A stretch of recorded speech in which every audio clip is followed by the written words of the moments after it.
Hey everyone, today I'll be showing you how to create a coupon.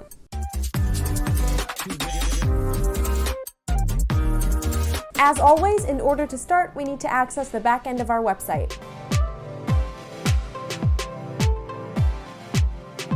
Once you're in, hover over WooCommerce and select Coupons. Now, if you can't seem to find coupons under WooCommerce, go to Settings, scroll down to Enable Coupons and make sure your coupons are enabled by clicking on the checkbox. Then, click Save Changes and it should appear once you've refreshed the page.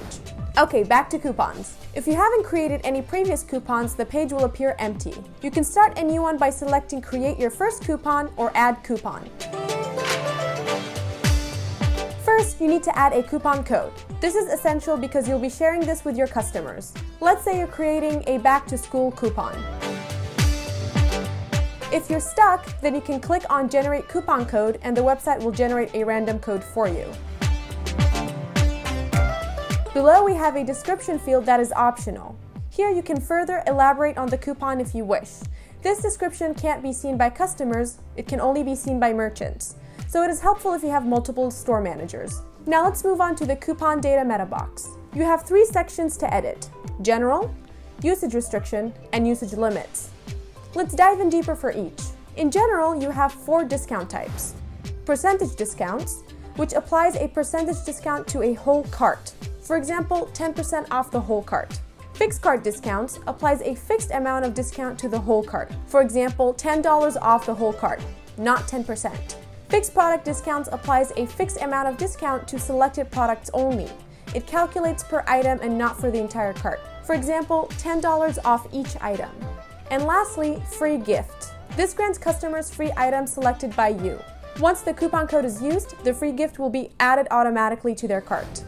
For the first 3, you can set a numeric value in the coupon amount field without any currency or percentage symbols. However, for the free gift, you don't need to add any amount as you're only giving away free items. You also have the option to offer free shipping with any of the 4 discount types by checking Allow Free Shipping box. So to avoid any confusion, I'll show you an example using percentage discounts to give you a more holistic understanding. Okay, let's say we want to set a 10% discount off the whole cart.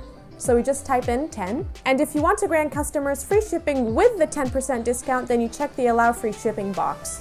But if you only want to offer free shipping and not tie it to any other discounts, you leave the coupon amount field empty and only check the Allow Free Shipping box. Next, you'll have an expiration date, which means by whatever date you set, the coupon is invalid. So if you set it to expire on the 17th, once it hits 12 a.m. on the 17th, the coupon can no longer be used. Then you have the free gift section.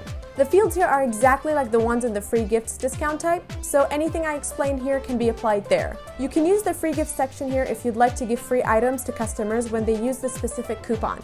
If not, you can leave these fields empty. So in this box where it says search for products, you can select the items you want to give away with this coupon. Let's say you're giving away a tote bag. You just type in either the SKU or the product name and it should show you the product in the drop-down. You can add more than 1 item to give away. Then you can see the product and the product quantity. The quantity table just means how many tote bags you want to give away per coupon. You also have the sync quantities option where you can have a buy one, get 1 gift promotion. So for example, if a free tote bag is synced to the quantity of a hoodie, then you can offer 1 tote bag for every hoodie ordered. So 2 hoodies plus the coupon code would result in 2 free tote bags. There's also the option of free shipping for gifts. And you can modify points if you are using the point system. Let's move on to the usage restriction section. Here you can set a minimum and a maximum spend for the coupon to work. For example, if we set the minimum to 50, customers can't claim the coupon if they spend less than 50. And if we set the maximum to 150, then they can't claim it if they spend over 150. You can check the individual use only box if you don't want to allow customers to use this with other coupons. And the exclude sale items box if you don't want it to be used on already discounted items. In these 2 sections, you can include or exclude products and categories when applying the coupon. For example, I want to include the hoodies category, but I want to exclude a specific hoodie product from that category when using this coupon. You can also set email restrictions in allowed emails field for email addresses that can use this coupon. The last section would be usage limit. Here in the usage limit per coupon field, you can set how many times the coupon can be used. It's kind of like the stock number of the coupon. So if you set 100, then this can only be used 100 times. The limit usage to X items means limiting the items a customer can apply this coupon to. If you don't put in a number, the coupon will be applied to all of the qualifying items in the cart. In this case, I set hoodies as the category for this coupon. So the coupon will be applied to any number of hoodies I purchase. But if I type 2, then the coupon will only be applied to the first 2 hoodies in the cart. Lastly, we have usage limit per user. This means how many times an individual customer can use this coupon. So if we type 1, the customer can only use this once. Now that we are finished, we can go ahead and publish the coupon. You have the option to either publish immediately or set a specific time you want it to launch. Once you're done, click publish and you're ready to share the coupon code with your customers through email, social media, or whatever platform you choose. That is all for this tutorial. If you found this helpful, make sure to hit that like button and subscribe for more videos. You can also check out our other tutorials listed in the description box below. Thank you so much for watching. Goodbye!